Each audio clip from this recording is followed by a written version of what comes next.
So friends చేప అయితే పడింది.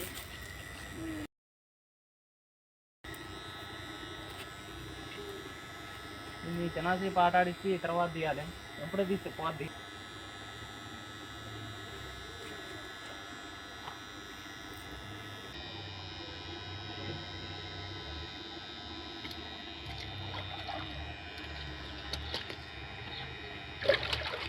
గుర్రు పట్టుకో.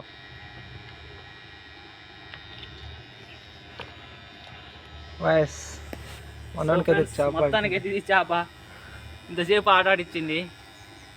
చూశారు కదా ఎలా ఉందో. సో ఫ్రెండ్స్ చూడండి, మొత్తానికైతే గిది చేప రాడుతోడు పట్టిన. అబ్బో